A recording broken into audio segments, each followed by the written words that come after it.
सभी लोग, ये पेपर प्रोटेक्शन ऑफिसर एग्ज़ाम 2018 का ये पेपर है। ये हुआ था राजस्थान में, ठीक है। मेडिकल सोशल वर्क का पेपर 2018 में वो भी था। वैकेंसी निकाली गई थी प्रोटेक्शन ऑफिसर की, वुमेन एम्पावरमेंट डिपार्टमेंट में। और कुल टोटल इसमें 150 प्रश्न है। हालांकि मैं आप लोगों को आज जो चर्चा करने चल रहा हूँ, ये पार्ट 3 पर बातचीत कर रहा हूँ। जी, कुछ कह रहे हैं सर? चलिए प्रणाम सर। चलिए, प्रणाम प्रणाम। चलिए क्लास स्टार्ट करते हैं। तो क्वेश्चन नंबर जो 43 है, ये सवाल आपसे कह रहा है कि सामाजिक न्याय और मानव कल्याण का मुख्य उद्देश्य क्या होता है। सामाजिक न्याय और मानव कल्याण का मुख्य उद्देश्य बताना है हमें। और ऑप्शन में सामाजिक सुरक्षा है, सामाजिक विकास है, सामाजिक क्रिया है, सामाजिक सुधार है। ये ऑप्शन दिए हुए हैं। क्वेश्चन नंबर 43, सामाजिक सुरक्षा। सामाजिक सुरक्षा। चलिए मैं आपको बताता हूँ, मेरी बात को बड़े ध्यान से सुनिएगा आप सभी लोग। देखिए, या आप सभी लोग इस सवाल से रूबरू हैं भली भांति तरीके से। सामाजिक न्याय की बात हो या सामाजिक मानव कल्याण की बात हो, तो उन परिस्थिति में जब ये सवाल बनाया जाता है तो सामाजिक सुधार की भी प्रक्रिया शामिल हो सकती है, सामाजिक विकास की भी प्रक्रिया शामिल हो सकती है, सामाजिक क्रिया आप यहाँ से एलिमिनेट कर सकते हैं, और सामाजिक सुधार और सुरक्षा। यानी 3 ऑप्शन ऐसे लग रहे हैं जो इस क्वेश्चन के हुबहू अगर कूट में आता तो सही हो जाता है। लेकिन मेरी बात को बड़े ध्यान सुनिएगा कि सामाजिक न्याय और मानव कल्याण का मुख्य उद्देश्य यह है कि सभी लोगों को समान अवसर और अधिकार प्राप्त हो और उनके साथ भेदभाव ना किया जाए। यह क्रिया बेसिकली दर्शाता है। यहाँ तक कि सामाजिक न्याय और मानव कल्याण का मुख्य उद्देश्य में यह भी शामिल किया गया है कि स्वास्थ्य, शिक्षा और आर्थिक अवसर तक पहुंच प्रदान करना, समान अवसर प्रदान करना, भेदभाव को समाप्त करना, सहायता प्रदान करना, इस तरीके की क्रियाएं शामिल है। मैं आप सबको कहूँगा कि इस प्रश्न का विकल्प यदि आपने ऑप्शन नंबर 2 का चुनाव किया है, सामाजिक विकास, तो ये विकल्प सही है। सामाजिक न्याय और मानव अधिकार या मानव कल्याण का ये मुख्य उद्देश्य है कि सभी लोगों को समान अवसर और अधिकार प्राप्त हो और उनके साथ भेदभाव ना किया जाए। तो यह क्रिया बेसिकली सोशल डेवलपमेंट का होता है, और इस प्रश्न का जवाब ऑप्शन नंबर 2 ही करेक्ट होगा। तो आप सभी लोगों का ये पार्ट 3 है इस क्वेश्चन पेपर का, और विकल्प आपका दूसरा यहाँ पर सही होगा। सामाजिक राष्ट्रीय सामाजिक सहायता कार्यक्रम कब लागू हुआ, ये सवाल आपके सामने। 1995। बिल्कुल, बहुत आसान सवाल था और इसके बारे में भी आप लोगों ने पढ़ा है। एक असिस्टेंस प्रोग्राम है, द नेशनल सोशल वर्क के अंतर्गत ये पार्ट शामिल है। और मैं आप सबसे कहूँगा कि प्रधानमंत्री ने 28 जुलाई सन 1995 की बात है, 1995 की, और इस कार्यक्रम की घोषणा की थी 28 जुलाई 1995 को। किस कार्यक्रम की? राष्ट्रीय सामाजिक सहायता कार्यक्रम को इन्होंने इसको घोषणा की थी 28 जुलाई को। आधिकारिक तौर पर इसकी शुरुआत बेसिकली 15 अगस्त 1995 को हुई थी, यानी ऑप्शन नंबर 3 सही होगा। इसका मुख्य उद्देश्य यह था कि वृद्धावस्था या कमाने वालों की मृत्यु हो जाए या दिव्यांगता जैसी कोई स्थिति है, उसमें गरीब परिवारों को सामाजिक सहायता प्रदान किया जाए। इस उद्देश्य से राष्ट्रीय सामाजिक सहायता कार्यक्रम को लागू किया गया था। भारत सरकार के द्वारा यह योजना क्रियान्वित या केंद्र प्रायोजित योजना के रूप में जानी जाती है। तो काफ़ी इंपॉर्टेंट क्वेश्चन रहा, ये परीक्षा में कई बार आया हुआ है, और जितनी बार आया हुआ है ये केवल यही लेकर आता है ऑप्शन में कि ये कब लागू हुआ, तो 15 अगस्त 1995। ठीक है, ये चीज़ ज़रूर ध्यान रखिएगा। और इसकी व्याख्या के रूप में आप ये बात कह सकते हो कि 28 जुलाई 1995 को इस कार्यक्रम की घोषणा की गई थी। ठीक है, इस कार्यक्रम की घोषणा की गई थी।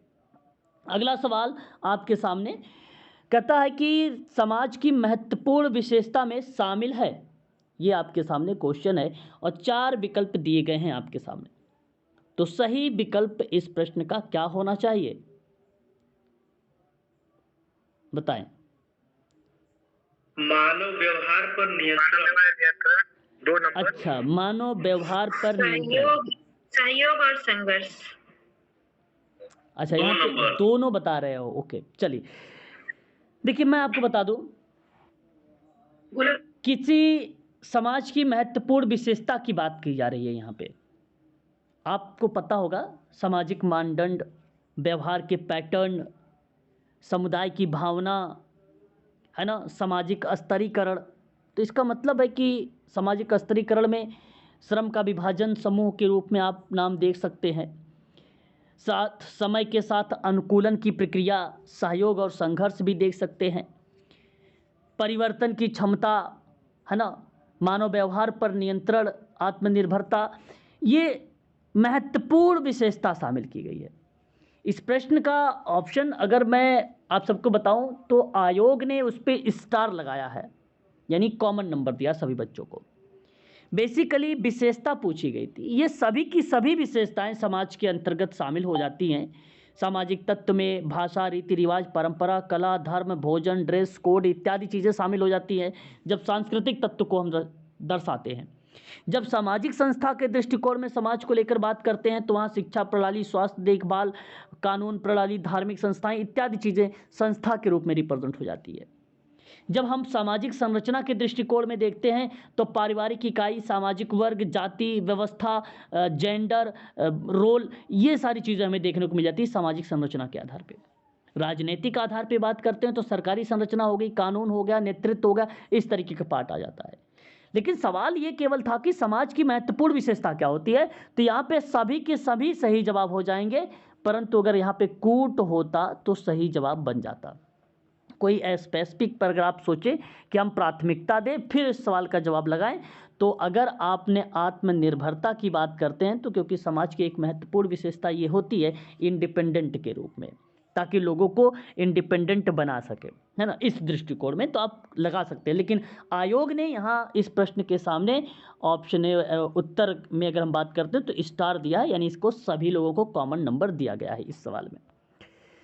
क्वेश्चन नंबर 46, सामाजिक स्तरीकरण में क्या सम्मिलित नहीं है, ये जवाब आपको बताना है, क्या शामिल नहीं किया गया है,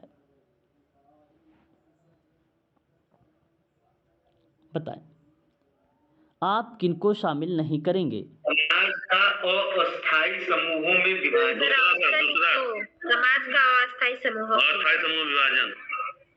अच्छा, आपने यहाँ पर अगर ऑप्शन नंबर दूसरा दिया है तो करेक्ट जवाब दिया है। विकल्प में आपका यहाँ पर बनेगा दूसरा ऑप्शन, समाज का अस्थायी समूह में विभाजन। देखो सामाजिक स्तरीकरण में ना व्यक्तिगत असामान्यताएं शामिल नहीं होती हैं, है ना, और यह समूह के भीतर व्यक्तियों के बीच जो मतभेद के बजाय समूह के सदस्य हो गए जाति, वर्ग, लिंग आधार पे, उनकी बेस पर उसको व्यवस्थित असमानताओं पर ध्यान केंद्रित करता है, तो वो सामाजिक स्तरीकरण का पार्ट माना जाता है।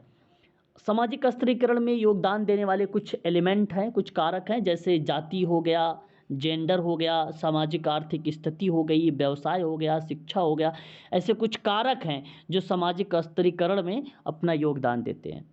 लेकिन इसमें कहा कि क्या शामिल नहीं है, तो आपने सही जवाब दिया है, अस्थायी जो समूह का विभाजन है ये बेसिकली क्रिया इसमें शामिल नहीं है, यही विकल्प आपका सही है। क्वेश्चन नंबर 47, सामाजिक संस्थाएं हैं, है ना, सामाजिक संस्थाएं हैं, तो आप इस सवाल में क्या जवाब देना उचित समझेंगे सामाजिक संस्था को लेकर। सर तीसरा देखिए सामाजिक संस्थाएं बेसिकली यहाँ पे सही नहीं, सामाजिक संस्था के अंतर्गत आपका विकल्प यहाँ पे तीसरा ही सही जवाब है। सामाजिक संस्था ना सामाजिक मानदंड और भूमिका की एक संरचित प्रणाली होती है। संरचित का मतलब होता है स्ट्रक्चरल सिस्टम होता है, जो मौलिक सामाजिक आवश्यकताओं को पूरा करने के लिए सामाजिक जीवन में जो विभिन्न क्षेत्र हैं जैसे परिवार, शिक्षा, धर्म और सरकार को एक व्यवस्थित और विनियमित करती है। और ये पार्ट इंस्टीट्यूट करता है ना, इंस्टीट्यूट करता है, एक प्रकार से आप कह सकते हो संस्था करती है ना। तो परिवार, शिक्षा, कानून, धार्मिक, आर्थिक, स्वास्थ्य देखभाल, ये सभी क्या है, इसके एग्जाम्पल के तौर पे लिया जाता है कि ये सामाजिक संस्थाओं के पार्ट है ना। अब देखिए यहाँ संगठन जहाँ सामाजिक पदों को औपचारिक रूप से परिभाषित किया जाए, है ना, जहाँ औपचारिक रूप से डिफाइन किया जाए, तो उस प्रक्रिया में हम इसे बोल सकते हैं कि ये सामाजिक संस्था की परिभाषा है। कहीं कहीं इसको बोला भी जाता है कि औपचारिक संगठन। यदि आपसे कोई कहे कि औपचारिक संगठन किसे कहा जाता है, तो उसकी परिभाषा है जहाँ एक संगठन जहाँ सामाजिक पदों को औपचारिक रूप से परिभाषित किया जाए, वो औपचारिक संगठन कहलाता है। ठीक है, वो औपचारिक संगठन कहलाता है। तो वो परिभाषा बेसिकली है यहाँ पर एक प्रकार से सामाजिक संस्था का, और ऑप्शन नंबर तीसरा ही सही जवाब है यहाँ पे। ठीक है, इसका मतलब है कि संरचना के भीतर यानी सर सर एक तो बात पूछूंगा सर। सर जैसे कि सोशल वर्क में सर बहुत सी ऐसी थ्योरी हैं, जैसे कि कुछ परिभाषाएं दे दी जाती हैं और यह पूछा जाता है कि ये किसने कहा है। और सर चूंकि हम लोग सर वो सर व्यक्तिगत मैं सर वो तैयार नहीं कर पाया हूँ सर, और कोई उसकी तैयारी नहीं सर, तो अगर उसका सर कोई नोट्स मिल जाता है या कोई कीवर्ड मिल जाता सर। अनंत आप बात कर रहे हो अनंत? हाँ सर जी। अब अनंत जी आप जान रहे हो, ये बात मुझसे आप आखिरी में भी बोल सकते हो। क्लास के दौरान में आप नोट्स को लेकर आपने क्लास को ब्रेक कर दिया। आप क्वेश्चन यही चीज़ मुझसे बाद में कह सकते हो कि सर याद नहीं हो रहा, तो हम कुछ बताएंगे। अभी इस क्लास के दौरान मैं चल रहा हूँ, आप यही बात कहने के लिए आप इस क्वेश्चन को रोकवा देते हो, है ना। इस पर बाद में बात करेंगे, ठीक है अनंत जी। ध्यान से पहले एक बार क्वेश्चन देखो। तो सामाजिक संस्थाएं बेसिकली क्या होती है, एक डेफिनेशन है, एक परिभाषा है। एक संगठन जहां सामाजिक पदों को औपचारिक रूप से परिभाषित किया जाता है, उसे औपचारिक संगठन कहा जाता है। कहने का भाव मेरा ये है कि कोई संरचना, कोई स्ट्रक्चर के भीतर, जैसे मैंने परिवार बनाया, उस परिवार के भीतर की बात मैं कर रहा हूँ। जैसे कोई एक संस्था है, उसके भीतर यानी संरचना के भीतर प्रत्येक सदस्य की भूमिका होती है। भाई इंस्टीट्यूट है, उसके अंदर बहुत सारे लोग हैं, उनके अलग अलग रोल हैं, बात सही है। जिम्मेदारियां हैं, अधिकार हैं, उनको हम सही तरीके से जब रेखांकित करते हैं या उनके लिखित नियमों और प्रक्रियाओं के माध्यम से उसको स्थापित करते हैं, तो उस क्रिया को हम लोग बोल सकते हैं कि सत्ता के परिभाषित पदानुक्रम है। वो सत्ता का परिभाषित एक पदानुक्रम है। भाई एक तरीका है, एक सिस्टम है, उस तरीके से क्रिया होनी चाहिए, उसको हम लोग बोलते हैं फॉर्मल। तो वो जब ये इस तरीके से काम होता है, तो उस क्रिया को आप कह सकते हैं कि ये सामाजिक संस्था है। सामाजिक संस्था में ना, इंस्टीट्यूट में बेसिकली फॉर्मल शब्द यूज़ होता है। ठीक है, फॉर्मल शब्द यूज़ होता है जिसको हम लोग औपचारिक, और यहाँ संगठन जहाँ सामाजिक पदों को औपचारिक रूप से परिभाषित किया जाए, सबसे बेटर परिभाषा सामाजिक संस्था का मानी जाती है। तो ये एक प्रकार से आप कह सकते हैं कि ये डेफिनेशन दी गई है, और ये डेफिनेशन है किसकी, तो याद रखिएगा सामाजिक संस्था की, सामाजिक संस्था की। एक सवाल देखिएगा, क्वेश्चन नंबर 48, और बड़े ध्यान से सुनिएगा। 48 में ये आपको ना सम्मिलित करने वाले क्वेश्चन दिए गए हैं। इसमें आपको जवाब देना है कि वो एक्ट है, और वो एक्ट जो है दर्शाया गया है या लाया गया है, वो कब कब लाया गया है, उनके आधार पे आप लोगों को बताना है। ठीक है, तो जरा मुझे बताएंगे कि डाउरी प्रिवेंशन एक एक्ट है, ये एक्ट कब आया था? दहेज निषेध अधिनियम 1961 सर। अरे भाई 1961 में दहेज निषेध अधिनियम 1961 में लाया गया था। दहेज लेना और देने की जो प्रथा है, एक हो जाएगा, एक मिनट, ठीक है, सुनिए मेरी बात।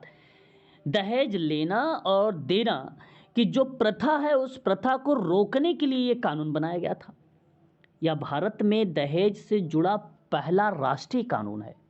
फिर से सुनिए, यह भारत में दहेज से जुड़ा पहला राष्ट्रीय कानून है, और इस अधिनियम के तहत दहेज देना और लेना सख्त मना है। है ना, ये चीज़ जरूर ध्यान रखिएगा।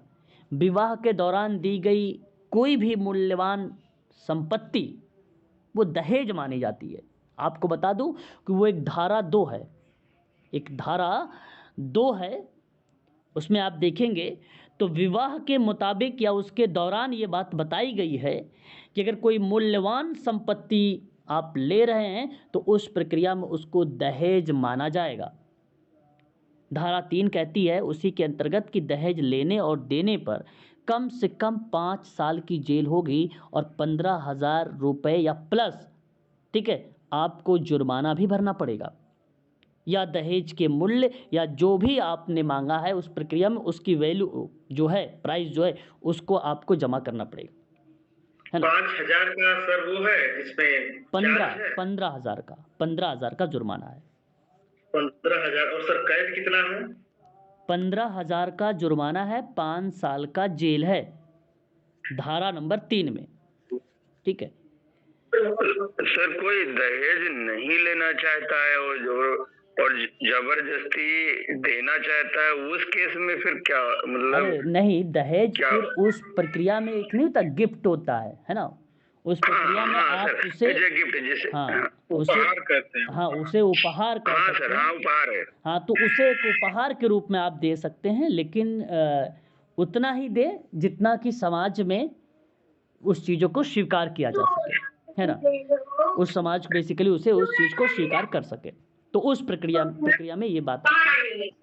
फिलहाल तो आपने इस प्रश्न का जवाब जो दिया है विकल्प में, वह आपका 1961 का पार्ट बन जाता है। एक आता है आप सबके सामने, अगर हम बात करते हैं तो एक एक्ट आता है एंटी, यहाँ पे देखिएगा एंटी, है ना, एंटी डोमेस्टिक वायलेंस एक्ट, और ये आप सबको पता हो, आप सब जानते भी हैं, इसको हम लोग घरेलू हिंसा अधिनियम के नाम से जानते हैं, मुझे जहाँ तक उम्मीद है आप सबको पता भी होगा। 2005। हाँ, और ये 2005 का एक अधिनियम है, उसमें ये चीज़ें हमें देखने को मिलता है, जहाँ बेसिकली महिलाओं को हिंसा को रोकने के संदर्भ में बात की जाती है। तो महिलाओं के खिलाफ जो हिंसा होता है, उस हिंसा को रोकने के लिए, चाहे वो शारीरिक दुर्व्यवहार हो, चाहे वो यौन शोषण हो, चाहे वो भावनात्मक दुर्व्यवहार हो, चाहे वो आर्थिक दुर्व्यवहार हो, चाहे वो मनोवैज्ञानिक दुर्व्यवहार हो, विभिन्न प्रकार के उनके साथ बेसिकली असामाजिक तथ्य या असामाजिक शब्दों का प्रयोग कर रहे हैं, ऐसा या बिहेव कर रहे हैं, तो उस प्रक्रिया में ये घरेलू हिंसा से महिला संरक्षण एक अधिनियम है जिसको एंटी डोमेस्टिक वायलेंस एक्ट कहा जाता है, वो 2005 का है। तो घरेलू हिंसा से महिलाओं को बचाना है, पीड़ित महिलाओं को विधिक सहायता उपलब्ध करानी है। ये एक्ट 2005 में बेसिकली अधिनियमित हुआ, हालांकि लागू इसे अगर किया गया है तो 26 अक्टूबर 2006 को लागू किया गया है।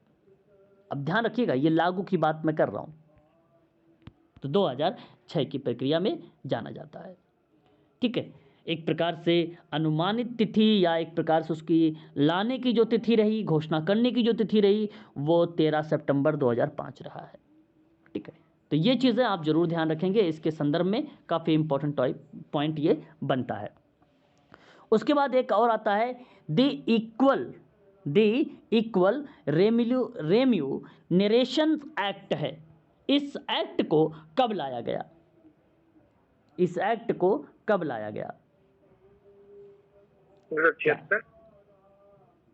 समान पारिश्रमिक एक अधिनियम है, आपको बता दूं 1976 में, बिल्कुल 1976 के दौरान ये अधिनियम बेसिकली लाया गया, समान पारिश्रमिक अधिनियम। ये बात भी आपको ध्यान रखना होगा। एक आता है हमारे सामने, बहुत इंपॉर्टेंट है ये भी, दी इमोरल ट्रैफिक प्रिवेंशन एक्ट। ये एक्ट 1956 में लाया गया। इसे हम लोग बोलते हैं अनैतिक दुर्व्यापार निवारण अधिनियम 1956, ठीक है। अनैतिक दुर्व्यापार निवारण अधिनियम 1956 की एक धारा है 5, एक धारा है इसकी, वो धारा का नाम है 5। जानते हैं इस धारा 5 मैं क्यों बता रहा हूँ? क्योंकि इस धारा 5 में खरीद शब्द की परिभाषा के बारे में बताया गया है, खरीद शब्द के बारे में। जैसे किसकी खरीद सर? वैश्या। सुनिए मेरी बात, तो पूरी बात तो सुनते हैं नहीं, आप लोग बोल देते हैं सर। ध्यान सुनिए। जैसे आप सबको पता है कि वेश्यालय की सेवाएं चाहने वाले ग्राहकों को शामिल करने के लिए ये अनैतिक दुर्व्यापार निवारण अधिनियम को 1956 में लाया गया था। इसका मतलब था कि बुराइयों के व्यवसायीकरण और महिलाओं की तस्करी को रोकने के संदर्भ में इस अधिनियम को लाया गया। और वहीं धारा नंबर 5 में खरीद शब्द को लेकर जिक्र किया गया, यानी महिलाओं की तस्करी के संदर्भ में था, यानी रोकने के संदर्भ की बात कर रहा हूं मैं। तो यह अधिनियम स्वयं यौन कार्य को अवैध घोषित, ठीक है, अवैध घोषित, और यहां पर वेश्यालय चलाने पर रोक लगाने के संदर्भ में यह अधिनियम काफी फेमस रहा, है ना। यहां बताया गया है कि अन्य व्यक्ति के लाभ के लिए या दो से अधिक वेश्याओं के पारस्परिक लाभ के लिए यौन शोषण या दुर्व्यापार के लिए या दुर्व्यवहार के लिए उपयोग की जाने वाली जो जगह है, जो प्लेस है, उसको परिभाषित भी करता है ये एक्ट धारा नंबर 2 में, ठीक है। और बताया गया है वेश्यावृत्ति व्यावसायिक उद्देश्य के लिए व्यक्ति जैसे पुरुष और महिला या यौन शोषण या दुरुपयोग उसका कर रहे हैं, तो उस प्रक्रिया में वहाँ पे उसको वेश्यावृत्ति का नाम दिया गया है, एक परिभाषित किया गया है, वहाँ पे उसको परिभाषित किया गया है, ठीक है। वेश्यावृत्ति के उद्देश्य के लिए व्यक्तियों को खरीदते हैं, यहाँ तक कि लोग उसको प्रेरित करते हैं, उसको ले जाते हैं। अगर आप ऐसा करते पाए जाते हैं तो सजा 3 से 7 साल की कठोर कारावास होगी और 2000 रुपए का जुर्माना भी उसमें शामिल किया गया है ऐसी परिस्थिति में, ठीक है। ये चीज़ जरूर ध्यान रखेंगे इसके लिए। अब ऑप्शन बताइए कौन सा विकल्प होगा। बताइए विकल्प का जवाब बताइए। ओके, क्वेश्चन नंबर 48 का जो विकल्प नंबर 2 गया है, ये यदि विकल्प आपने मैच किया है तो यही ऑप्शन आपका करेक्ट होगा। क्वेश्चन नंबर देखिए, एक और सवाल यहां पर आ रहा है 49 में। कहा जा रहा है आप लोगों से कि डेविड गिल के अनुसार सामाजिक लोगों को उनकी किन जरूरतों को पूरा करने में मदद करता है। ये क्वेश्चन नंबर 49। हालांकि ये फैक्ट से जुड़ा हुआ सवाल है, स्टेटमेंट पर जुड़ा हुआ सवाल है, आप इस सवाल का जवाब भी आसानी से बता सकते हैं। फिलहाल आप लोगों की मैं राय जानना चाहूंगा।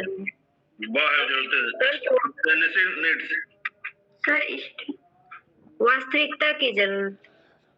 देखिए यहाँ बेसिकली डेविड गिल महोदय का नाम आपको मिलेगा, एक सामाजिक न्याय का सिद्धांत है, सामाजिक न्याय का सिद्धांत है। उस प्रक्रिया में इनका नाम वहां पर देखने को मिलता है। और इन्होंने किन जरूरतों के बारे में बात किया, डेविड गिल ने लोगों की किन जरूरतों को, बाह्य जरूरतें की, आंतरिक जरूरतें की, सम्मान की जरूरतें या वास्तविक जरूरतें। नहीं तो सम्मान की जरूरतें यहाँ पर गलत जवाब होगा। आप सभी लोगों का मैं बताना चाहूंगा, इस प्रश्न का सही विकल्प होगा ऑप्शन नंबर पहला, आंतरिक जरूरतों को लेकर इन्होंने जिक्र किया था।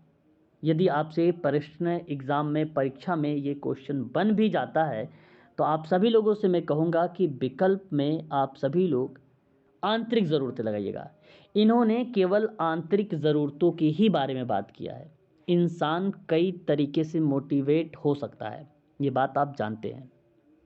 अब बात को समझिएगा, जब कोई व्यक्ति बिना किसी बाहरी परिणाम समझ रहे हैं ना आप लोग, किसी बाहरी रिजल्ट या पुरस्कार की अपेक्षा किए किसी भी कार्य को अंजाम देता है ना, तो उसे आंतरिक जरूरतें या आंतरिक प्रेरणा के रूप में हम नाम उसको रिप्रेजेंट करते हैं, है ना। तो आंतरिक नीड है, उसकी आंतरिक नीड है। तो सामाजिक न्याय के लिए यदि आप किसी अन्य व्यक्ति की अगर आप मदद कर रहे हैं और आपके मन में जो भाव रिप्रेजेंट हुआ है, जो उपस्थित हुआ है, उस क्रिया को उन्होंने आंतरिक जरूरतों के नाम दिया है ना। तो डेविड गिल का नाम जरूर ध्यान रखिएगा आंतरिक जरूरतों के संदर्भ में, ठीक है। अगला एक सवाल है कि व्यक्तिक कार्य में आप लोगों को निदान शब्द देखने को मिलता है हमेशा, सामाजिक, सोशल। डायग्नोस्टिक। अब इस निदान शब्द का प्रयोग किस प्रकार समस्या के लिए किया जाता है, ये आपको बताया गया है सवाल में।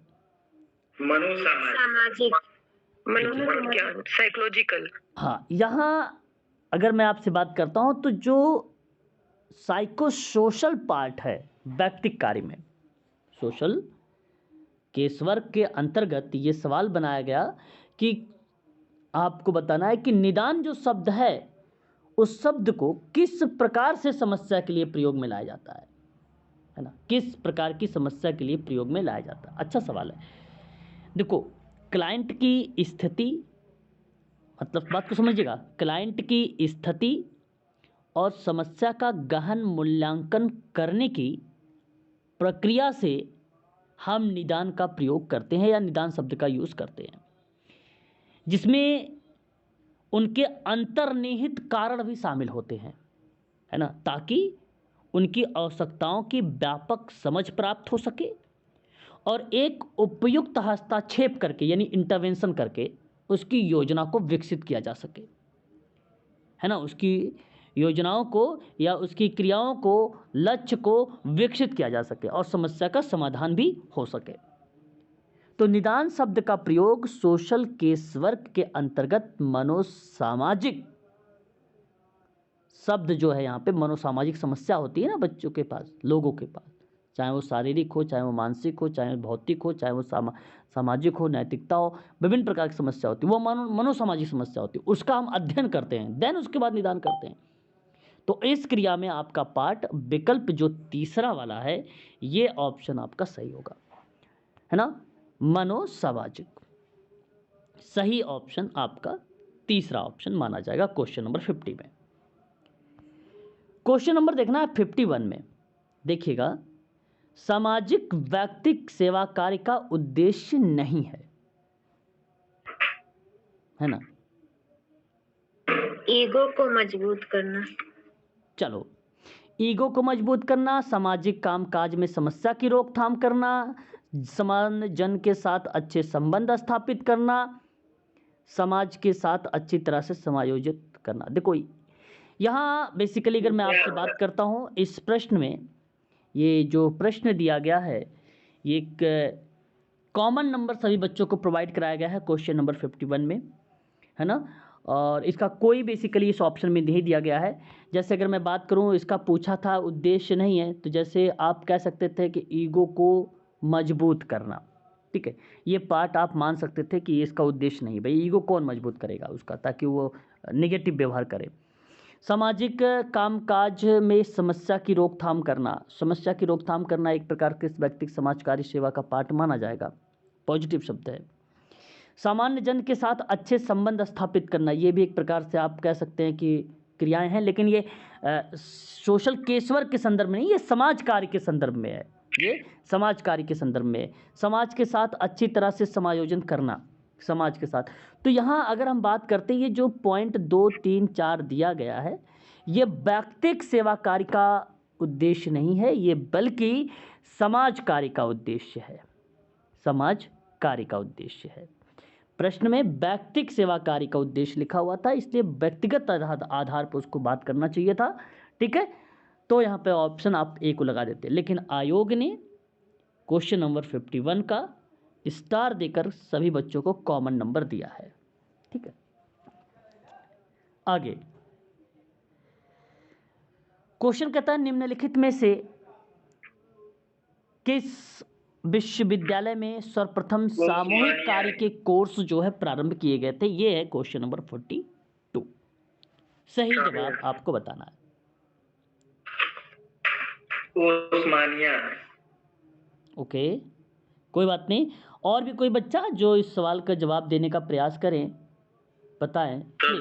दूसरा वेस्टर्न, 3 नंबर वेस्टर्न। बिल्कुल, वेस्टर्न रिजर्व विश्वविद्यालय, बिल्कुल आपने सही जवाब दिया, ऑप्शन नंबर 3। मैं आपको बता दूं कि ये समूह कार्य का पाठ्यक्रम शुरू करने वाला पहला विश्वविद्यालय माना जाता है, जहां कालरा कैसर ने संस्थान के सामाजिक कार्य स्कूल में इस तरह से पहला पाठ्यक्रम पढ़ाया था। इसका अध्ययन का जो क्षेत्र था कालरा कैसर का, वो समाज कार्य था। अध्यापक के रूप में नाम आता है कालरा कैसर का, और विश्वविद्यालय के रूप में अगर नाम पूछा जाता है तो वेस्टर्न रिजर्व यूनिवर्सिटी का नाम। स्टार्ट ये कहाँ पर हुआ है, इस प्रक्रिया को भी ध्यान रखेंगे। यूनिवर्सिटी ऑफ बड़ौदा, है ना, और Baroda school of social science के नाम से ये बेसिकली फेमस रहा, जहाँ सोशल ग्रुप वर्क की एक्टिविटीज़ को लेकर, वो क्रियाओं को लेकर संचालित किया गया सन 1950 के दशक में, 1950 के दशक में। तो बड़ौदा विश्वविद्यालय में Baroda school of social science की शुरुआत हुई, जिसमें समूह कार्य पर जोर दिया गया था 1950 में। नाम भी बता सकते हैं आप सभी लोग, वेस्टर्न रिजर्व विश्वविद्यालय का नाम, और अध्यापक का नाम भी बता सकते हो, कालरा कैसर का नाम, ठीक है। और किस क्षेत्र में, तो आप कह सकते हो सामाजिक कार्य के क्षेत्र, ठीक है। तो सही जवाब ऑप्शन नंबर आपका तीसरा यहाँ पे सही होगा। अब ऐसे सवालों का फैक्ट आप लोगों को लिखना चाहिए, क्योंकि इंपॉर्टेंट चीज़ें हैं, एक सवाल के संदर्भ में 2-4 बातें नई मिल जाती हैं, है ना, तो इन चीज़ों को हमें ध्यान में रखना चाहिए, ठीक है। चलिए फिलहाल आगे बढ़ते हैं, एक अगला सवाल लेंगे। अगला सवाल कहता है कि व्यवहार परक संशोधन, है ना, किससे संबंधित है, ये आपको बताना है।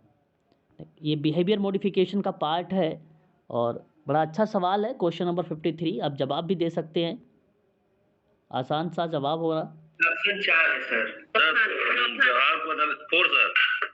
बिल्कुल सर 3 नंबर गलत जवाब होगा। ऑप्शन 4। हाँ, ऑप्शन 4 होगा। अब सवाल को सुनिए, कहता है कि व्यवहार संशोधन किससे संबंधित है।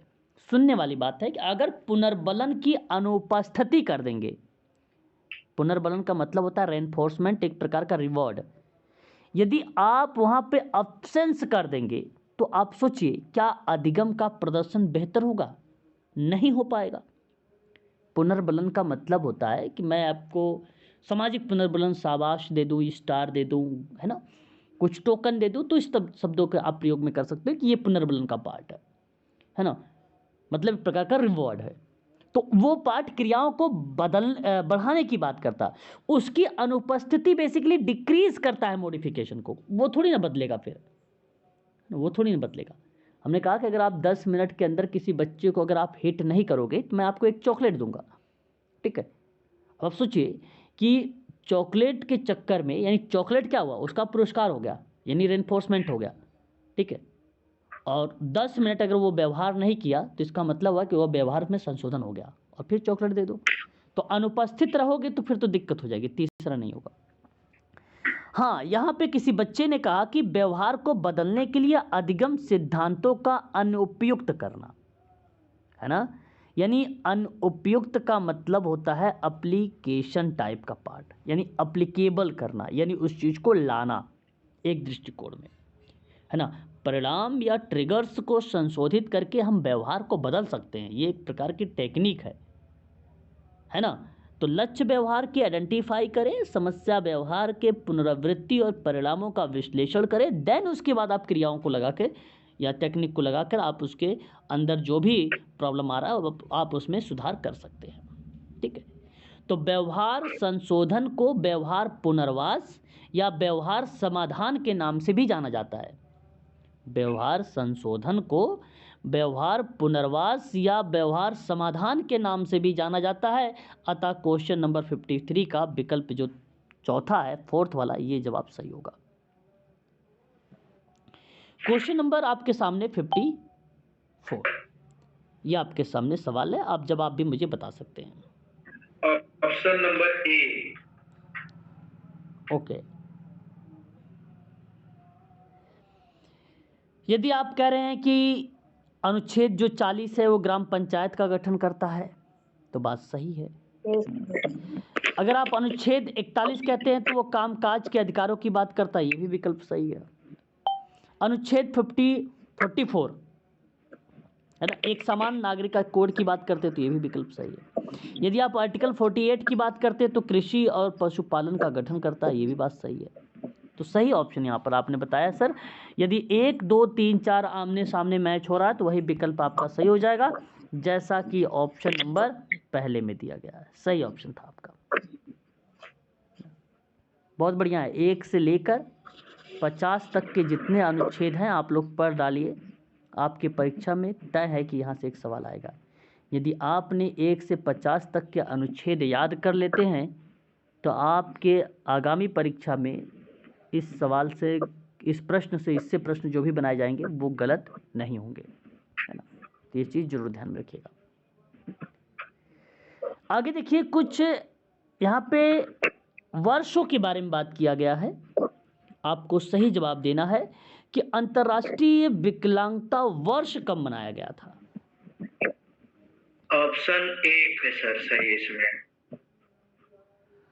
अरे भाई पहले बताओ तो सही, अंतर्राष्ट्रीय विकलांगता वर्ष कब मनाया गया था? 1981। ओके, 1981 नहीं सर, 1981। ओके, देखिए यहाँ यदि मैं आपसे बात करता हूँ इस प्रश्न के आधार पे, अंतर्राष्ट्रीय दिव्यांगता वर्ष बेसिकली घोषणा के परिप्रेक्ष्य में यदि संयुक्त राष्ट्र का नाम देखने को मिलता है तो उस प्रक्रिया में सन 1981 का पार्ट बन जाएगा। तो इसका पहले वाले का जो चौथा विकल्प है 1981, अंतर्राष्ट्रीय विकलांगता वर्ष की घोषणा वास्तव में संयुक्त राष्ट्र के द्वारा वर्ष 1981 में की गई थी। नोट करिए प्लीज़, एक बार म्यूट रहिएगा, ठीक है। अंतर्राष्ट्रीय विकलांगता दशक के स्थापना जो कि 1982 से लेकर 1992 तक ये क्रियाएं बेसिकली चली। इस तरीके का पाठ हम लोगों को देखने को वहाँ पर मिला भी था। उसके बाद एक हमारे सामने वर्ष आता है international year of the older person, सन 1900, क्या बताना उचित समझेंगे? सन 1900 बताए 2004। 2004 ओके 2007। चलिए कोई बात नहीं। देखिए यहाँ 1975। बिल्कुल, यदि आपने अंतर्राष्ट्रीय वृद्ध वर्ष के रूप में रिप्रेजेंट शब्द किया है तो 2007 एक आप लोगों ने नाम सुना होगा, मुझे याद है, और वह वृद्ध व्यक्तियों के संरक्षण को लेकर, अभिभावकों के संरक्षण को लेकर बातचीत करने वाला एक अधिनियम है, माता पिता का भरण पोषण एक्ट है, अधिनियम है 2007, उस पार्ट को संशोधित करता है या उसको शामिल करता है। हालांकि 2006 में वृद्ध व्यक्तियों के जीवन की गुणवत्ता में सुधार की गई थी, 2006 में, है ना, उनके जीवन की गुणवत्ता में। संयुक्त राष्ट्र वैश्विक रणनीतियों को आगे बढ़ाने के लिए 2007 में इन्होंने एक अंतर्राष्ट्रीय वृद्ध वर्ष के रूप में घोषित किया और कहा कि उम्र बढ़ने की चुनौतियों और अवसरों को संबोधित करना उस प्रक्रिया में देखने को मिला। लेकिन यदि सवाल पूछता अंतर्राष्ट्रीय वृद्ध जन दिवस संयुक्त राष्ट्र महासभा के द्वारा से इसे कब घोषित किया गया है मनाने के लिए, तो उस प्रक्रिया में आप लोगों की जो वर्ष होगा वो 1990 का वर्ष होगा, 1990 का वर्ष होगा। लेकिन सवाल यहाँ पे अंतर्राष्ट्रीय वर्ष के रूप में तो वो 2007 होगा, ठीक है। यदि आपसे सवाल पूछता कि अंतर्राष्ट्रीय परिवार वर्ष कब मनाया जाता है तो ये तो बड़ा आसान सा सवाल है, आप जवाब भी बता सकते हो। 1994 में मनाया जाता है सर, 1975 का वर्ष नहीं है ये, 1994 का वर्ष है, इंटरनेशनल फैमिली है ना, ठीक है। तो ये चीज़ ज़रूर ध्यान रखिएगा, अगर आपसे सवाल पूछा international year of the family तो उस प्रक्रिया में सन 1994 का वर्ष आप जरूर लगाइएगा। संयुक्त राष्ट्र महासभा के द्वारा इस अंतर्राष्ट्रीय परिवार वर्ष को घोषित किया गया था, ठीक है, ये चीज़ ज़रूर ध्यान में रखिएगा। और समाज में ना परिवारों की भूमिका को बढ़ावा देने के लिए, परिवार के सदस्यों के मानवाधिकार को रक्षा करने के लिए, महिलाओं और लड़कियों के सशक्तिकरण और समान भागीदारी को बढ़ावा देने के लिए बातचीत की गई थी। ये पार्ट था। हालांकि जब शुरुआत में सन 1994 में ये चीज़ें आई तो उस समय जानते हैं थीम क्या रखी गई थी? थीम बनाया गया था परिवार, बदलती दुनिया में संसाधन और जिम्मेदारियां। बदलती दुनिया में संसाधन और उसके जिम्मेदारियों को लेकर इसका एक आदर्श वाक्य था, समाज के हृदय में सबसे छोटे लोकतंत्र का निर्माण करना। समाज के हृदय में सबसे छोटे लोकतंत्र का निर्माण करना, ये सन 1994 में अंतर्राष्ट्रीय परिवार वर्ष के दौरान में यह एक आदर्श वाक्य दिया गया था। ये चीज़ जरूर ध्यान रखेंगे। ठीक है सर, क्या थीम थी सर? बदलती दुनिया में, बदलती दुनिया में संसाधन और जिम्मेदारियां। ठीक है सर, ओके। अंतर्राष्ट्रीय महिला वर्ष ये कब मनाया गया? सन 1975, 1970 ना। तो ये अब आपका बचा एक ही था। सही विकल्प का अगर चुनाव करेंगे तो ऑप्शन कौन सा मैच हो रहा है? Option number 1, 2। Option first. देखो अभी भी कोई बच्चा कह रहा है 2। नहीं सर, हम कंफ्यूज हो गए थे सर, सॉरी। नहीं, कंफ्यूज मत होइए सर। चलिए एक और सवाल देखिए। मेंटल हेल्थ एक एक्ट है, ये एक्ट 1987 सर। हाँ। अब देखिए मानसिक स्वास्थ्य देखभाल अगर लिखा होता परीक्षा में या पेपर में 2017 बिल्कुल सही जवाब। रिहैबिलिटेशन काउंसिल ऑफ इंडिया, मैंने कल आपको इसके वर्ष बताए थे। इसके एक्ट तो सन 1992 आता है, एक्ट इसका तो 1992 आता है। अगर इसकी स्थापना की बात करता है तो 1986 आता है। तो जवाब क्या होना चाहिए इस प्रश्न में? 1992 यानी पहला, है ना। पर्सन विद डिसेबिलिटी एक एक्ट है, आप सबको पता है। इसके पहले मैं पढ़ाया हूँ, फिर उसके बाद RPWD एक्ट पढ़ाया हूँ, 1995। बिल्कुल। दी नेशनल ट्रस्ट एक्ट है। देखो ये टॉपिक अभी आपका बाकी है, कुछ नेशनल ट्रस्ट बाकी हैं, अभी एजेंसियां बाकी हैं, करवाऊंगा मैं आप लोगों की क्लासेस में। फिलहाल इसका बताइए द नेशनल ट्रस्ट एक्ट का तो जवाब क्या होना चाहिए? 1999। तो सही ऑप्शन क्या होना चाहिए यहाँ पर? विकल्प में पहला सही होगा, है ना। एक सवाल और देखिए, दिव्यांग व्यक्ति तब कहलाता है जब उसकी दिव्यांगता चिकित्सा अधिकारी के द्वारा कम से 40% सर, मिनिमम 40% सर, दूसरा 40%। बिल्कुल। ये अभी भी है, ऐसा नहीं, इसमें कोई मॉडिफाई नहीं किया गया। अगर अभी भी परीक्षा में सवाल बनता है 2016 वाले एक्ट में, ये तो सवाल बनाया था जानते हो 1995 के आधार पे, है ना, 1995 के आधार पे। लेकिन यहाँ पे अगर आपसे 2016 के आधार पर बनाता है तो आप भी वहाँ पे 40 लगाएंगे, अभी भी 40 है। चलिए एक सवाल और बताइएगा। आँख से सर, जो जैसे आँख से अंधा हो या जैसे आँख से रिलेटेड कितना % को बनाया जाता है?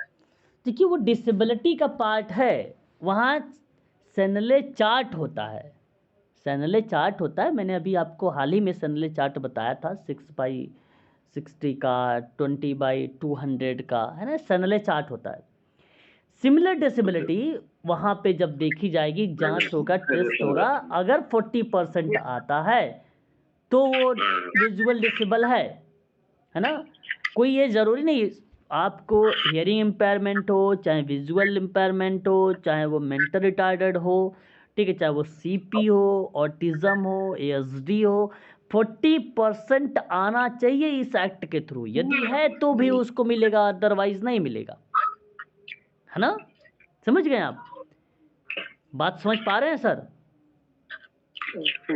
नहीं समझ पा रहे तो पूछो, बताऊंगा। थोड़ा सा एक्सप्लेन कर दीजिए। अरे भाई मैं कह रहा हूं कि अगर एक्ट के अकॉर्डिंग कहा गया कि 40%, है ना, कितना 40% डिसेबल है। अब 40% का मतलब क्या हुआ? मैंने कहा कि विजुअल इम्पेयरमेंट व्यक्ति है उसकी टेस्ट होगा ना, उसकी जांच होगी। यदि उस जांच के आधार पे उसकी डिसेबिलिटी 40% लगेगा कि ये भाई डिसेबल है, नहीं देख पा रहा है, ऐसा चांस बन रहा है, तो डिसेबल है। यदि वो 40% से नीचे रहेगा तो फिर नहीं होगा। ये डिसेबिलिटी का क्राइटेरिया बताई गई है, चाहे वो ये विजुअल इम्पायरमेंट हो, चाहे वो हियरिंग इम्पायरमेंट हो, चाहे वो मेंटल रिटार्डेड हो। यहाँ सनले चार्ट वगैरह का कोई पार्ट नहीं है। सनले चार्ट वगैरह के माध्यम से वो तो आपके टेस्ट हो रहा है, टेस्ट से पता चला कि भैया 40% तब वो डिसेबल है। कोई भी डिसेबिलिटी अगर है, अगर वो 40% है तभी उसको प्रमाणित किया जाएगा कि ये डिसेबल बच्चा है, इसको सारा चीज़ें सरकार के द्वारा से दी जाए, अदरवाइज नहीं। 40+ हो गया, 50 हो गया, 60 हो गया, 80 समथिंग जाता है, 80 तक में उस क्रियाओं को नॉर्मली रखा जाता है। 80+ अगर हो जाता है तो उस परिस्थिति में उसको सीवियर डिसेबिलिटी बताया गया है। सीवियर का मतलब होता है गंभीर। मैंने आपको RPWD एक्ट की PDF भी दिया है, समय निकाल के कभी कभी पढ़ भी लिया करो, है ना, वीडियोस भी देखा करो। उसमें आपको 80% लिखा हुआ है RPWD एक्ट की। देखा ही नहीं कोई बच्चा? बताओ कोई बच्चा जो देखा हो RPWD में 80% लिखा हो गंभीर? नहीं पढ़ा कोई भी? शाबाश। पढ़ा था तो आप बता नहीं। 80% को क्या बोला गया है? क्या गंभीर डिसेबल लिखा गया है? अति गंभीर सर, सीवियर। 80% को क्या बताया गया है वहां पे? सीवियर बताया गया है। हाँ, तो वो गंभीर डिसेबिलिटीज के अंतर्गत रखा जाएगा उसको, जो 80% होगा, जो 80 और जो 40 होगा वो डिसेबिलिटी का पार्ट रहेगा। ऐसा नहीं कि वो डिसेबल नहीं रहेगा, लेकिन गंभीर के रूप में नहीं, लेकिन डिसेबिलिटी के रूप में रहेगा। अब भाई जाहिर सी बात है, कोई बच्चा बेड पे है, कोई व्यक्ति बेड पर पड़ा हुआ है, दूसरे पे इंडिपेंडेंट है, तो वो गंभीर है, वो सीवियर है। वो क्या है? सीवियर है। उस परिस्थिति में ये चीज़ें दर्शाई गई हैं। ठीक है। Sexual harassment of women at work place act 2013 का है। ये किसके दिशा निर्देश के अंतर्गत? ऑप्शन थर्ड, निर्भया दिशा निर्देश। विशाखा। ओके, कई बच्चे यहाँ पर विशाखा भी बोल रहे हैं, तो कोई बच्चे अच्छा विशाखा ही। चलो, तो इस प्रश्न के आधार पे यदि आप यहाँ पे विशाखा का जवाब लगा रहे हैं तो करेक्ट ऑप्शन माना जाएगा। अब सुनिएगा थोड़ा सा इस बात को। इसमें कार्यस्थल पर महिलाओं का यौन उत्पीड़न एक अधिनियम है जिसको हम लोग बोलते हैं 2013 के नाम से। कहाँ पे? कार्यस्थल पर महिलाओं का यौन उत्पीड़न एक अधिनियम है जिसको हम 2013 के नाम से जानते हैं। हालांकि 2013 को सर्वोच्च न्यायालय के ऐतिहासिक मामले में विशाखा और अन्य बनाम राजस्थान राज्य सन 1997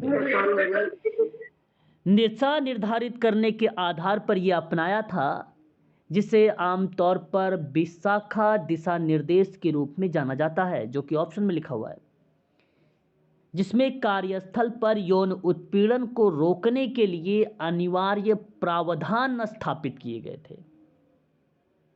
ये दिशा निर्देश भारत के सर्वोच्च न्यायालय के द्वारा विशाखा मामले में कार्यस्थलों पर महिलाओं के खिलाफ यौन उत्पीड़न के जो मुद्दे हैं, जो इश्यूज हैं, उसको संबोधित करने के लिए तैयार किए गए थे, उसको तैयार किए गए थे।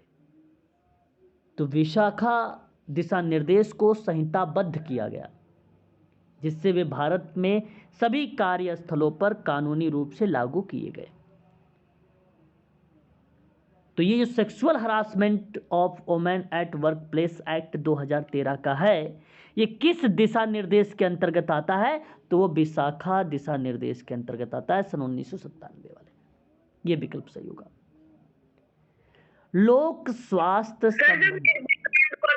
उसके दौरान भी तो कुछ हुआ था। क्या हुआ था?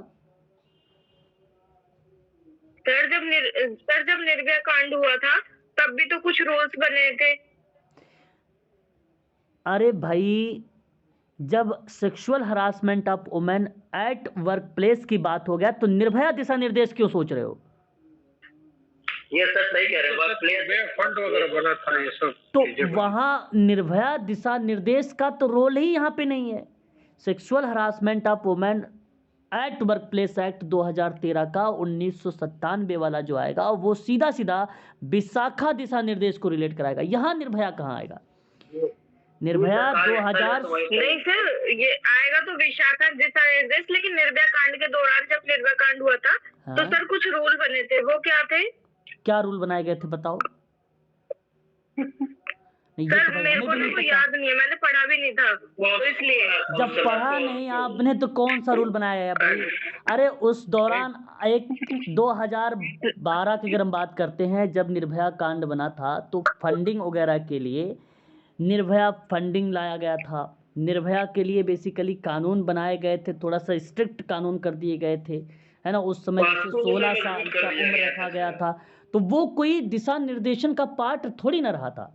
वो पार्ट धीरे धीरे पोस्को एक्ट का ले लिया था। पोस्को एक्ट में अगर आप बोलते क्या बात बताई गई थी निर्भया को लेकर तो मैं बता सकता था, पोस्को एक्ट के थ्रू, है ना। निर्भया दिशा निर्देश का पार्ट इसके अंतर्गत नहीं आता मैम, ठीक है। पोस्को एक्ट में संशोधन हुआ था क्या? हाँ, उसमें पोस्को को लेकर अगर हम बात करेंगे, पोस्को एक्ट में निर्भया को लेकर चर्चा की गई थी, क्योंकि पोस्को एक्ट में ही तो संशोधन का पार्ट हुआ, तभी तो उम्र बढ़ा दी गई। पहले उम्र जो था 2012 का जो रेप केस हुआ था उसमें उम्र कम थी और उसी को लेकर विवाद हुआ था निर्भया कांड में, ठीक है मैडम, और उसी को लेकर बढ़ाया गया था एज को लेकर। जी सर। तो वहां था वो पोस्को एक्ट, इस एक्ट के थ्रू नहीं था, पोस्को एक्ट के थ्रू था, है ना।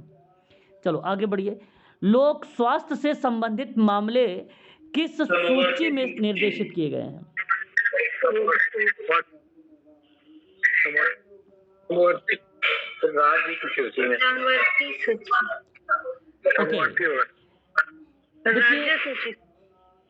सूची में जनता के स्वास्थ्य से संबंधित मामलों को हम लोग क्या बोलेंगे? सार्वजनिक स्वास्थ्य। सिंपल सी बात है, यदि बात आती है सूची में जनता के यानी लोक स्वास्थ्य के, तो लोक स्वास्थ्य से संबंधित मामलों को हम लोग सार्वजनिक स्वास्थ्य को शामिल कर देंगे, और ये बात सिंपल है ना। तो ये क्या स्टेट लिस्ट में आएगी या यूनियन लिस्ट में आएगी या समवर्ती या कॉन्करेंट लिस्ट में आएगी? समवर्ती लिस्ट में आनी चाहिए सर मेरे हिसाब।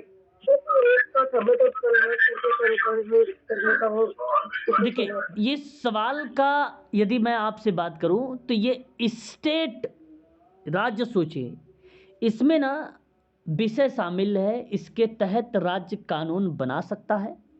सार्वजनिक व्यवस्था, पुलिस, सार्वजनिक स्वास्थ्य, स्वच्छता, अस्पताल, औषधालय, कुछ ऐसे विषय हैं जो राज्य सूची के अंतर्गत रखे गए हैं, जो राज्य सूची के अंतर्गत रखे गए हैं। तो ध्यान रखिएगा, जब कभी भी आपसे हेल्थ ऑफ पब्लिक का नाम पूछे या आपसे ये कहा जाए सीधा सीधा कि लोक स्वास्थ्य यानी जनता के संदर्भ में, तो नाम आपको बताना है राज्य सूची। राज्य सूची में याद रखेंगे, यहाँ राज्य सूची में इसके अंतर्गत राज्य कानून बना सकता है। लेकिन अगर मैं आपसे कहता संसद जहाँ कानून बना लेता है, जहाँ संसद कानून बना रहा है, वो संघ सूची का पार्ट है। जैसे रक्षा, विदेशी मामलों में, रक्षा मंत्रालय के संदर्भ में, विदेशी मामलों के संदर्भ में, रेलवे के संदर्भ में, है ना, रेलवे के पार्ट में, तो उस क्रिया की भी बात आप संघ सूची में रखेंगे। तो 7वीं एक अनुसूची है, उसमें 3 सूचियां बनाई गई हैं, एक तो संघ है, दूसरा राज्य है और तीसरा समवर्ती है।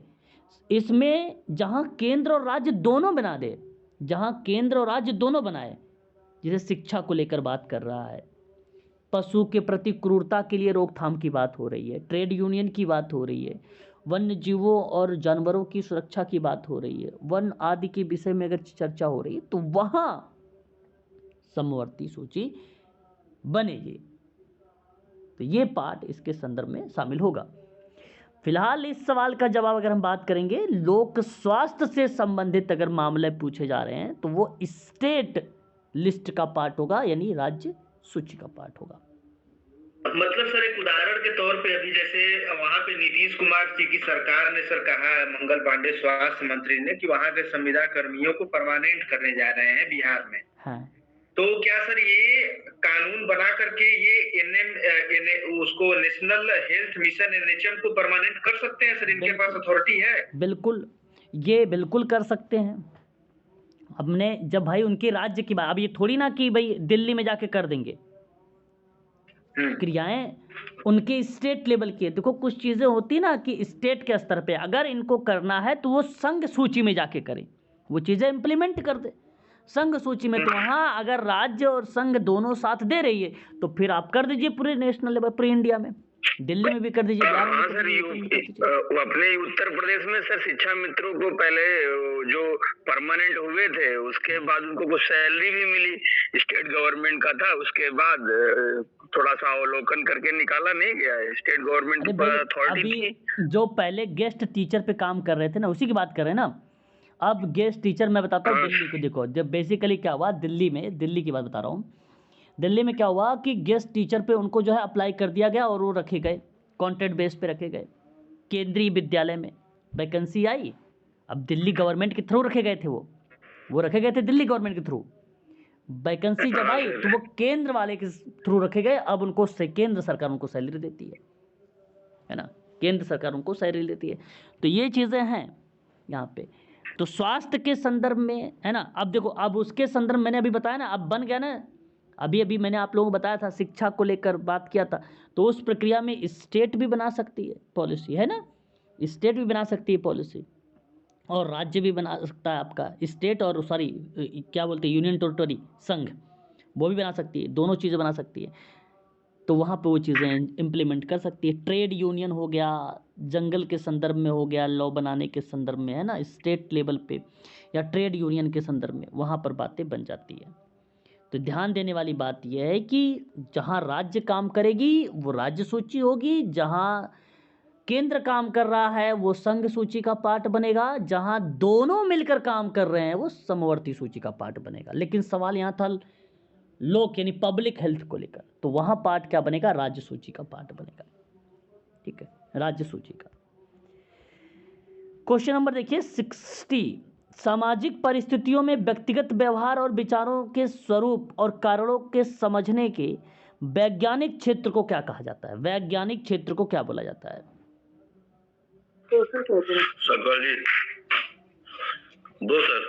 सोशल साइकोलॉजी बोलो ना, सामाजिक मनोविज्ञान, बिल्कुल। जहां आप समाज की परिस्थिति में व्यक्तिगत व्यवहार, विचारों के स्वरूपों के कारणों को समझने की वैज्ञानिक क्षेत्र मानते हो तो सही बता रहे हो, सोशल साइकोलॉजी, ऑप्शन नंबर पहला सही जवाब है ना। हमारा टॉपिक यही है सोशल वर्क का, तो हम लोग यही लगाएंगे और पेपर में भी यही चीज़ें बनाएंगे भी, यही पेपर में बनाएगा भी। ठीक है। मायर्स और स्पेंसर 2006 में सामाजिक मनोविज्ञान को उन्होंने कहा था कि लोग एक दूसरे के बारे में कैसे सोचते हैं, प्रभावित करते हैं और एक दूसरे से कैसे जुड़ते हैं, इसका वैज्ञानिक अध्ययन करना सामाजिक मनोविज्ञान कहलाता है। ये बात 2006 में मायर्स और स्पेंसर ने कहा था और वही परिभाषा यहाँ पे समझो रखी गई है। ठीक है, एक लास्ट सवाल ले लीजिए। The whole is greater than the sum of its part. अच्छा सवाल है। गेस्टाल्ट मनोवैज्ञानिक। वाह, वेरी गुड, वेरी गुड, समझ गए। सही जवाब हो जाएगा गेस्टाल्ट मनोवैज्ञानिक। सन 1900 के दशक में गेस्टाल्ट विचारधारक के जो समर्थक थे, इन्होंने संपूर्ण अपने भागों के योग से बड़ा के रूप में रिप्रेजेंट किया था। होल टू पार्ट मैंने आपको पढ़ाया ना, होल टू पार्ट पढ़ाया है कि नहीं बताओ? होल टू पार्ट ही पढ़ाया है? नहीं पढ़ाया है? नहीं पढ़े हो? सर हम लोग को कौन पढ़ाया? सर पहले को पढ़ाया। दिक्कतें हो जाएंगी, ये मैं पहले वार्न कर दे रहा हूँ। बाद में ये मत करना कि आपने हमें कुछ नहीं बताया। एब्सोल्युटली सर, बिल्कुल राइट, बिल्कुल सही बता रहे हैं सर, क्योंकि आप ढीला नहीं होना है। बिल्कुल भी, अगर भी जरा से भी अगर आपने पढ़ाई में या किसी चीज़ को याद करने में थोड़ा सा भी वो चीज़ें होती है तो आपको प्रॉब्लम बढ़ जाएगी। मैं आपको हर एक प्रश्न के पीछे जो थोड़ा सा इम्पोर्टेंट तथ्य और पॉइंट बता रहा हूँ, यदि नोट कर रहे हो तो बहुत ही अच्छी बात है, बहुत अच्छी बात है, क्योंकि वो चीज़ें आगामी और परीक्षा और प्रश्नों में भी देखेंगे, रिपीट चीज़ें देखेंगे उसी से इर्द गिर्द। तो ये आपके पास अच्छी तैयारी बनेगी, अच्छी तैयारी बनेगी आपके पास, क्योंकि फैक्ट का सवाल है ना, यहाँ एकदम टोटली फैक्ट का सवाल है। नंबर अच्छे हैं तो सिलेक्शन है, नंबर अच्छे नहीं है तो सिलेक्शन नहीं है, ये पक्का है, ये बता दो। नंबर अच्छे होंगे कैसे? कुछ चीज़ें सेल्फ स्टडी भी करनी होती है, ठीक है। हमने कहा कि जो मैंने आपको बता दिया कि ये आपका सिलेबस है, सिलेबस के आधार पर स्टडी करनी है, मैंने आपको वो चीज़ें करवा दिया। अब वहीं तक सीमित ना रहें, अगर उसके संदर्भ में कोई कंटेंट आपको मिल रहा है, थोड़ा सा जानकारी हमें ले लेनी चाहिए, तो उसकी भी ले लीजिए, है ना, वो उचित है, अनुचित नहीं है कि एक्स्ट्रा आप चीज़ें पढ़ रहे हैं, लेकिन अगर एक्स्ट्रा पढ़ रहे हैं आपके हित के लिए है, वो आपके बेटर के लिए। एक शिक्षक केवल मार्गदर्शक होता है, हमारा काम केवल आपको एक मार्गदर्शन देना होता है।